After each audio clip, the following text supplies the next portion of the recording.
सफल पुरुष के पीछे एक महिला का हाथ होता है। तो वाक़ई मैं इस चीज़ को मानती हूँ कि इस सफल महिला के पीछे मेरे परिवार का साथ, मेरा पति का साथ मतलब ख़ासकर पति का साथ जो हमेशा से रहा है। मेरा शादी हुआ मुझे, उस टाइम मुझे खाना-पीना मतलब कुछ भी बनाना नहीं आता था। ओके। बनाती थी लेकिन कुछ न कुछ गड़बड़ हो ही जाता था। कभी खाना गीला हो जाता था, तो अच्छा। कभी सब्ज़ी पका नहीं रहता था या नमक नहीं होता था। मतलब कुछ साल तो ऐसे ही चला। मेरी बहू ये काम को नहीं की है, हुँ, मतलब देहाती भाषा में बोलती है, बहुरिया एला नहीं करी से, बहुरिया ओला नहीं करी से, हुँ, बहुरिया मन के करती है। तो भाई हुँ। कोई भी सास-ससुर को थोड़ा-सा सुनाते ही हैं। मजबूत इरादे, अटूट इच्छा शक्ति और जनसेवा ये 3 एक ऐसे गुण हैं जो आम इंसान को बेहद ख़ास बना देते हैं। और आज हम एक ऐसी महिला के बारे में आपको बताने जा रहे हैं जो ग्रामीण परिवेश से निकलकर छत्तीसगढ़ राजनीति में जिन्होंने अपनी एक अलग पहचान बनाई है। वो हमारे साथ इस वक़्त मौजूद हैं और वो हैं छत्तीसगढ़ की इकलौती महिला मंत्री लक्ष्मी राजवाड़े जी। नमस्कार, मैं हूँ अंबु शर्मा और आप देख रहे हैं एनडीटीवी। मंत्री जी, स्वागत है आपका एनडीटीवी में। जी, बहुत-बहुत धन्यवाद अम्बू जी, आपके इस एनडीटीवी को। तो मैम जिस तरह से सुबह की जो शुरुआत होती है, वो चाय के साथ होती है।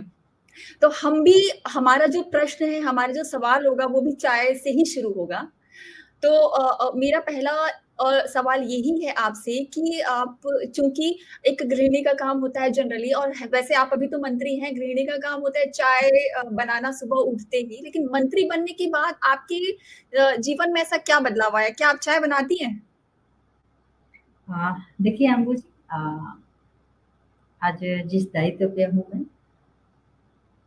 और इतना बड़ा दायित्व मेरे लिए एक असंभव था, लेकिन पार्टी ने विश्वास जता के, संगठन ने विश्वास जता के आज यहाँ तक पहुँचाया है मुझे। रही बात सुबह उठते के चाय के साथ चाय, अ, जब मैं इतने बड़े दायित्व में नहीं थी, जब मैं घर में एक गृहिणी के रूप में थी, तो दरअसल मेरे परिवार में किसी को चाय पीने की आदत नहीं थी। तो कि हम लोग का परिवेश ऐसा था कि जैसे सुबह सो के उठते हैं, फ्रेश वगैरह होके झाड़ू, बर्तन, घर के कामों में लग जाना। हुँ, तो पहली प्राथमिकता उसी पे थी कि सोने सो के उठने के साथ झाड़ू पकड़ना, फ्रेश होके उसके बाद पूरे कामों को आगे नाश्ते, भोजन, पानी तक आगे ले जाना। रही बात मंत्री के बाद की, तो मंत्री के बाद अब ऐसा हो गया है ज़िम्मेदारी बढ़ने के बाद जैसे सो के उठते हैं तो ध्यान में आता है कि नहीं, दायित्व जो इतना बड़ा है उसको निभाना है। हुँ। तो कहीं न कहीं वो बुक पे जाते हैं और बुक पे जाने के बाद रीडिंग करना, अध्ययन करना, ये सब विषय अब हो गए हैं, तो प्राथमिकता अब इस पे ज़्यादा होती है। जी, जी, बस वही बात है कि आप पहली बार मंत्री बनी हैं, पहली बार आप विधायक बनी हैं, तो फिर क्योंकि दोनों मतलब ये बहुत ज़िम्मेदार पद है, आपको आम लोगों को भी टाइम देना पड़ता है, तो ऐसे समय में आप अपने परिवार को कैसे टाइम देती हैं? कैसे मैनेज करती हैं दोनों चीज़ों को आप? हाँ, एकदम सही कह रहे हैं। मुझे थोड़ी-सी दिक्कतें तो होती हैं, लेकिन अगर हम रायपुर में हैं तो क्योंकि बच्चे अभी छुट्टी हैं तो क्षेत्र में हैं, लेकिन जब जाते हैं तो बच्चों को भी कुछ समय देना, क्षेत्रवासियों को भी समय देना, कुछ अपने लिए समय निकालना। तो ये समय-समय का विषय है और मैनेज करना पड़ता है, क्योंकि अब परिवार से निकल के आज यहाँ तक पहुँची हूँ, परिवार का साथ मिला है, तो परिवार को भी समय देने का प्रयास करती हूँ कि उनके साथ भी कुछ समय बिताऊँ। बीए सेकंड ईयर की आपने पढ़ाई करी थी, लेकिन अचानक आपको बीए सेकंड ईयर में पढ़ाई छोड़नी पड़ गई थी, तो इसकी आखिर वजह क्या थी? अ, देखिए, जल्दी थोड़ी शादी हो गई थी, मतलब उम्र होने के बाद और हुँ, शादी होने के बाद ऐसा रहता है कि परिवार के साथ फिर समय ऐसा आता है कि बच्चे, तो ऐसा कुछ सिचुएशन बना कि छोटे-छोटे बच्चे भी हो गए और एग्ज़ाम फॉर्म तो डाली थी लेकिन एग्ज़ाम नहीं दे पाई।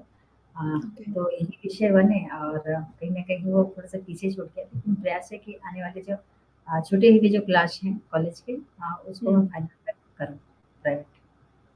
अच्छा, तो उसके बाद आपने पढ़ाई जारी रखी शादी के बाद? हाँ, जारी रही, प्राइवेट एग्ज़ाम देती रही। अच्छा, प्राइवेट एग्ज़ाम आप देती रहीं। उसके बावजूद भी छूटे हुए हैं तो उसको आगे समय या चिंता कर रहे हैं कि इसको कंप्लीट करना है। आपने अपनी पढ़ाई जारी रखी, आप अपने पढ़ाई के लिए बहुत आपने आप समर्पित थी, आपने अपना शादी के बाद भी आपने पूरी पढ़ाई करी। अब बच्चों की जब बारी आती है, तो आप अपने बच्चों को पढ़ाई के लिए कैसे वक़्त देती हैं? कैसे निकालती हैं अपने इतने बिज़ी शेड्यूल में से टाइम? हाँ, अभी थोड़ी-सी दिक्कतें तो हैं क्योंकि अब सभी कुछ एक साथ नहीं हो पाता क्योंकि अब हाँ समय जी, मैनेजमेंट सबसे बड़ी चीज़ होती है कि हम अपने करेक्ट। लिए कितने टाइम समय निकालें, बच्चों के लिए कितने समय निकालें और क्षेत्रवासियों के लिए जो दायित्व मिला है उसके लिए हम कैसे समय निकालें। थोड़ी-सी डिफ़िकल्ट है, लेकिन फिर भी घर में लोग हैं और थोड़ा बहुत समय मिलता है तो पढ़ा भी लेते हैं, तो समय का मैनेजमेंट देख के करते हैं। ओके। जैसे ये बात हमेशा आती है और पुरानी कहावत भी है कि एक सफल पुरुष के पीछे एक महिला का हाथ होता है। लेकिन आपके साथ ये सुनने को ये मिलता है कि इस सफल महिला के पीछे एक पुरुष का हाथ है, यानी कि आपके पति का हाथ है। तो वो कैसे वो क्या क्या वजह है और कैसे आपको राजनीति में उन्होंने लाया? आपको उनका सहयोग कैसे मिलता है? क्या कुछ है इस बारे में आप बताएँगे? और सबसे पहले तो आप ये बताएँ कि आप दोनों की पहली मुलाकात कैसी हुई? हाँ, वैसे अब मुझे हमारी लव मैरिज नहीं है, अरेंज मैरिज है। आए हुए थे देखने के लिए, पसंद किए तो शादी हो गया और अरेंज मैरिज मतलब होने के बाद जो पति का साथ मिला, जो परिवार का साथ मिला, वैसे मेरी इतनी बड़ी सोच नहीं थी कि मैं राजनीतिक क्षेत्र में या इतने आगे तक किसी भी क्षेत्र में जाऊँगी, कभी नहीं। एक मेरे मन में भी यही धारणा था कि महिलाएँ हैं, शादी होगा तो ससुराल जाएँगे, काम करेंगे मतलब वहीं तक सिमट के रह जाएँगे। लेकिन आज इतना बड़ा चीज़ हासिल करने के पीछे एक पति का और परिवार का साथ है। क्योंकि पति की अगर इच्छा नहीं होती, अगर कहते हैं ना एक सफल पुरुष के पीछे एक महिला का हाथ होता है, तो वाक़ई मैं इस चीज़ को मानती हूँ कि इस सफल महिला के पीछे मेरे परिवार का साथ, मेरा पति का साथ मतलब ख़ासकर पति का साथ जो हमेशा से रहा है, मुझे अन्य दायित्वों का निर्वहन करने के लिए मौका दिए हैं और मैं समझती हूँ कि जब तक एक पति अपनी पत्नी का साथ अगर कुछ सोच के साथ अगर कोई महिला आगे बढ़ती है, तो अगर पति का या परिवार का साथ ना मिले, तो वो कभी आगे नहीं बढ़ सकती। तो ऐसे विषय बहुत सारे सुनने को भी मिलता है कि महिलाओं को फ्रीडम नहीं छोड़ा जाता है। हुँ। महिलाएँ क्या करेंगे या बहुत सारे महिलाएँ ऐसी भी हैं जो नौकरी तो कर रही हैं, लेकिन फिर भी कहीं न कहीं परिवार का एक दबाव रहता है। तो मैं मानती हूँ कि मेरे पति ने जो मुझे सपोर्ट किया, मेरे परिवार ने जो सपोर्ट किया, क्योंकि बाल-बच्चे होने के बाद, छोटे-छोटे बच्चे होने के बाद आज मैं यहाँ तक पहुँची हूँ, तो परिवार का साथ इसलिए कि छोटे-छोटे बच्चों को सँभालता कौन अगर एक उदाहरण देना चाहूँगी अम्मू जी हुँ, जी। कि हम अगर जॉइंट फैमिली में रहते हैं हुँ, तो बहुत जल्दी जैसे शादी से पहले तो एक बेटा परिवार में ठीक-ठाक रहता है। हुँ, लेकिन जैसे ही शादी होते हैं तो वो बहुत जल्दी अलग हो जाते हैं। ये विषय आपके तक भी आता होगा, बहुत सारे विषय मतलब आते हैं ऐसे और देखते भी हैं यहाँ पर। हुँ, हुँ, तो संयुक्त परिवार होने से फ़ायदे क्या हैं? हुँ, और अलग परिवार होने के फ़ायदे क्या हैं? ये आपको दोनों में तुलना करेंगे तो देखने को मिलेगा। वैसे ही मुझे भी, हम संयुक्त परिवार थे। आज मैं यहाँ तक पहुँची हूँ, क्षेत्र में दौरा की हूँ, तो हुँ, परिवार हुँ, हमारे बच्चे को सँभालने हैं। हुँ, हुँ, मेरी जेठानी घर के काम की ज़िम्मेदारी को उठाई है, मेरी सास घर की ज़िम्मेदारी को उठाई है, तो आज मैं यहाँ तक पहुँची हूँ। थोड़ी-मोड़ी करेक्ट। होती है कि एक बहू होने के नाते कि अरे! बहू कहाँ जा रही है, घर का काम कैसे होगा, क्या होगा? तो ये हुँ, विषय आते हैं, लेकिन अगर उसको माइंड करें, तो हम जीवन में आगे कभी नहीं बढ़ सकते। लेकिन हुँ, परिवार का साथ बहुत अच्छा रहा, तब मैं आज यहाँ तक आके यहाँ तक आई हूँ। अगर परिवार अलग रहता, अगर शायद हुँ, मेरी ये धारणा रहती कि नहीं परिवार से अलग रहना है, तो हुँ। मैं उसी परिवार में सिमट के रह जाती, बाल-बच्चों को देखना, पढ़ाई के लिए, घर की ज़िम्मेदारी अलग से जो 4 लोगों का रहता। तो हुँ। इसमें मैं कभी आगे नहीं बढ़ पाती, जो संयुक्त परिवार में जो सपोर्ट मिलता है। बिल्कुल मैम, ये तो बहुत ही अच्छी चीज़ है कि आपने संयुक्त परिवार का एक बहुत अच्छा उदाहरण आपने पेश किया है, अपना जो निजी अनुभव है उसको बताया क्योंकि हाँ, हाँ, आजकल हम मुझे खुद देख रहे हैं कि लोग जो है बिल्कुल अकेले रहना पसंद करते हैं, जॉइंट फैमिली वो धीरे-धीरे कम होती जा रही है, लेकिन आपका उदाहरण एक अपने आप में एक बहुत बड़ी चीज़ है। बिल्कुल। हाँ, मुझे एक बात कहना चाह रही थी कहते हैं कि अ, हाँ, संगठन में एकता है, हाँ जी। तो वही एकता संयुक्त परिवार में भी है। बिल्कुल, बिल्कुल। और यही चीज़ें हैं जो आगे बढ़ाती हैं। जी, बिल्कुल। बिल्कुल, बिल्कुल मैम। ठीक है, तो ये बात रही कि फैमिली की, लेकिन अब मैं आपकी बात करूँ तो चाहे वो कामकाजी महिला हो या फिर वो गृहिणी हो, महिलाओं में ख़ास तौर पर ये है कि कुकिंग की बड़ी शौकीन होती हैं, खाना बनाने की बड़ी शौकीन होती है। कुछ महिलाएँ होती हैं और कुछ नहीं भी होती है, लगता है कि बना-बनाया सब कुछ मिल जाए, ये रहता है। लेकिन आपके साथ क्या है कि आपको खाना बनाने का शौक है? और अगर है और तो फिर आप उन चीज़ों को कैसे करती हैं? कैसे मैनेज करती हैं कि कभी-कभी आप खाना-वाना बना लेती हैं? इस इतने बिज़ी शेड्यूल में आप मंत्री हैं, चूँकि पूरा प्रदेश आपको देखना पड़ता है, तो कर लेती हैं आप ये? जी बिल्कुल अम्मू जी, समय निकालती हूँ। क्या है, जब मैं अ, मेरा शादी हुआ अम्मू जी, उस टाइम मुझे खाना-पीना मतलब कुछ भी बनाना नहीं आता था। ओके। खाना बनाती थी लेकिन कुछ न कुछ गड़बड़ हो ही जाता था। कभी खाना गीला हो जाता था, तो अच्छा। कभी सब्ज़ी पका नहीं रहता था या नमक नहीं होता था। मतलब कुछ साल तो ऐसे ही चला। हुँ।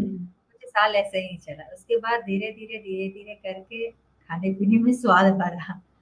तब उसके बाद से फिर मतलब शादी के बाद लगातार किचन का काम सँभालते-सँभालते एक्सपीरियंस भी हुँ। होता है कि कौन-सी चीज़ को कैसे बनाया जाता है, तो उसमें स्वाद आता है। हुँ, हुँ, तो रही हुँ। बात ऐसे ही घर के लोग भी पसंद करने लगे कि नहीं अब अच्छा बनाती हैं। अच्छा। शुरू से ही बनाने का काम की शादी के बाद आने के बाद। रही बात अब ज़िम्मेदारी, क्योंकि अब हुँ। एक आदत-सा और कहते हैं ना, कभी-कभी ऐसा भी आदत रहता है पति को, लत-सा लग जाता है कि जब तक मिसेज़ बना के नहीं देगी तब तक मतलब करेक्ट। वो स्वाद एक अलग-सा स्वाद किसी-किसी सब्ज़ी में रहता है कि ये बना हाँ, के हाँ। देते तो अच्छे से भोजन कर लेता। बिल्कुल, वो बिल्कुल, मैं स्वाद भी पूछने वाली थी कि आप बिल्कुल। वो सब जी। बहुत दिन से खाया नहीं, वो चीज़ हाँ, मिल हाँ। जाती है। हाँ, आज भी हाँ। मन करता है मैं बनाती हूँ ओके। और हाँ, पति के साथ अगर रहती हूँ, क्या है अब तो हुँ। थोड़ा-सा व्यस्तता ऐसा है कि कभी वो वहाँ तो मैं यहाँ, कभी मैं यहाँ तो वो वहाँ, ऐसा विषय आता है। लेकिन जब साथ में रहते हैं, जो इच्छा करता है उनको या हुँ। मेरे को इच्छा करता है कि ये खाना है तो मैं खुद बना के खाती हूँ, हुँ, खिलाती हूँ। हुँ। वाक़ई एक बहुत बड़ा चेहरा हैं आप और ऐसे आपके जैसे कई वो हैं, जिनको कितना मैनेज करना पड़ता है फैमिली और इन सब इतनी बड़ी ज़िम्मेदारी के साथ, दोनों ज़िम्मेदारियाँ एक साथ निभाना वाक़ई कितना कठिन है, वो आपसे जानने को बड़ी आसानी से मिल पा रहा है। मैं ये कह रही थी आपसे, ये पूछ रही हूँ कि साय कैबिनेट में आपकी जो छवि है, वो तेज़-तर्रार मंत्री के रूप में जानी जाती है। तो आपको आखिर ये प्रेरणा मिली कहाँ से? पता नहीं अम्मू जी आपका बड़प्पन है या क्या है मैं नहीं जानती, लेकिन मुझे आप तेज-तर्रार बोलेंगे तो बाकी लोग क्या हैं?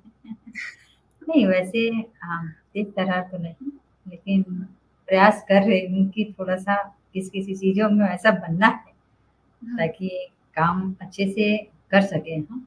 और वैसे तो हमारे छत्तीसगढ़ के जो मुखिया हैं वो ही बहुत ही शांत स्वभाव के हैं, तो चीज़ों को अपन शांत स्वभाव से ही निपटाने का प्रयास कर रहे हैं उनके मुताबिक। करेक्ट और आप जो है वो राज्य भर का दौरा करती हैं। बहुत ही छोटा-सा कार्यकाल है अभी तो बहुत लंबा टाइम आपको चलना है, बहुत लंबी चीज़ें आपको देखनी है। तो इन छोटे से कार्यकाल में जब आप प्रदेश भर का जब दौरा करें तो ऐसी कौन-सी चीज़ है जो आपके दिल को छू गई? देखिए मुझे जो दायित्व मिला है हमें हुँ।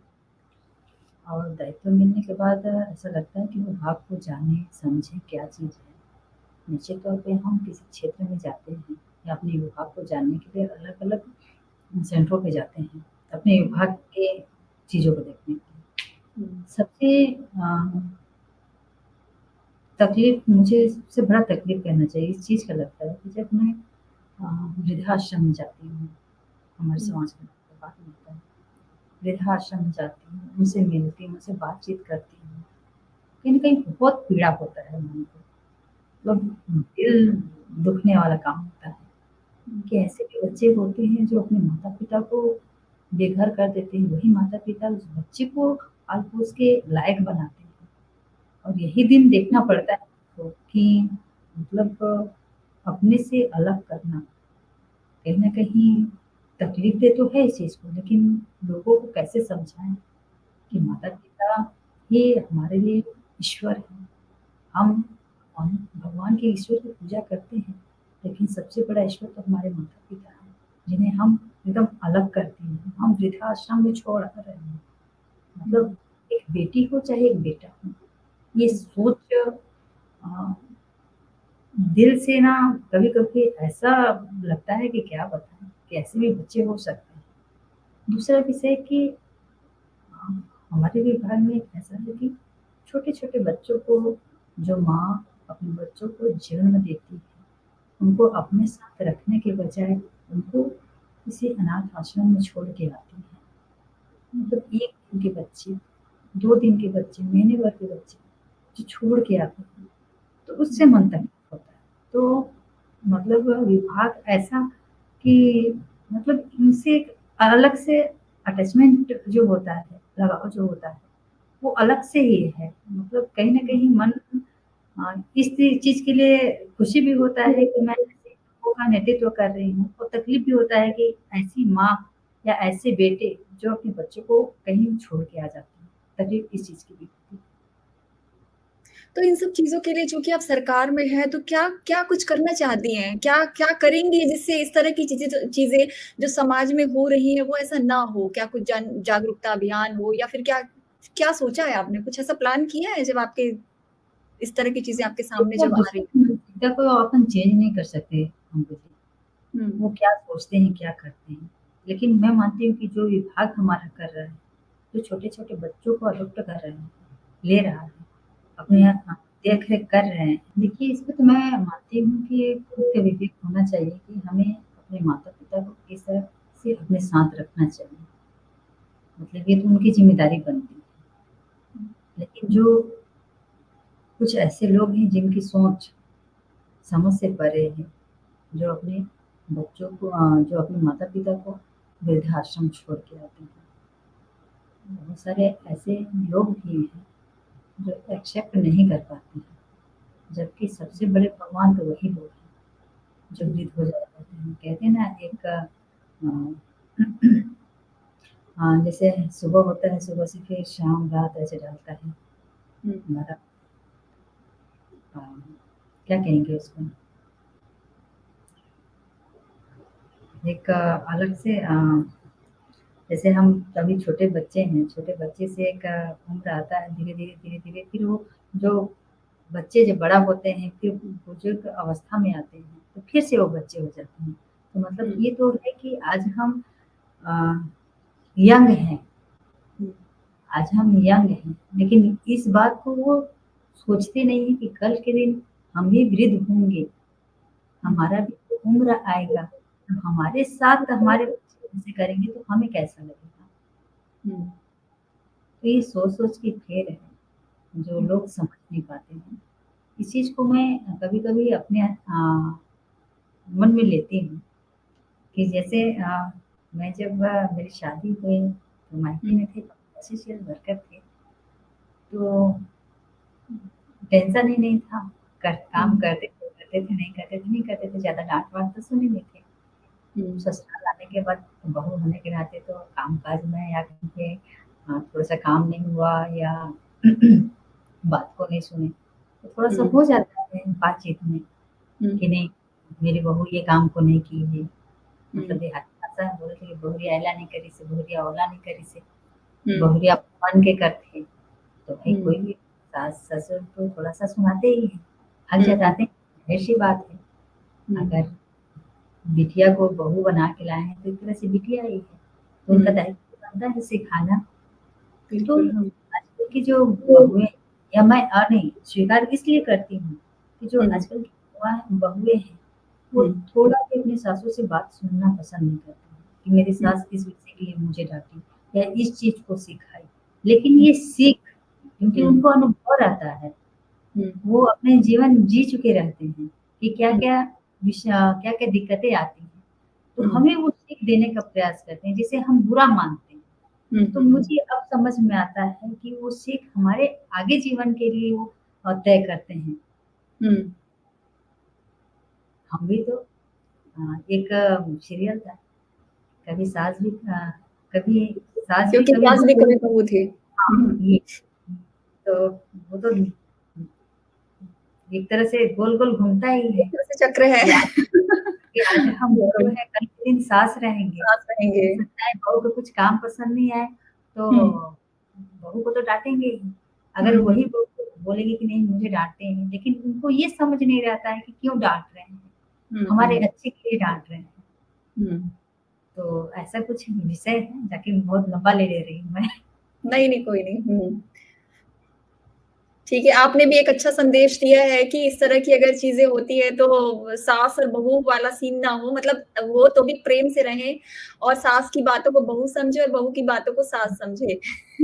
और जो परिवार है वो एक एक अच्छी तरह से चले ना कि इस तरह की किसी तरह की समस्याएँ उनको झेलनी पड़े।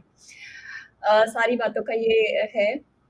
और मैम एक चीज़ है कि और अब मैं फिर से आती हूँ आपकी पॉलिटिक्स उस पे राजनीतिक जीवन पे फिर से मैं आती हूँ।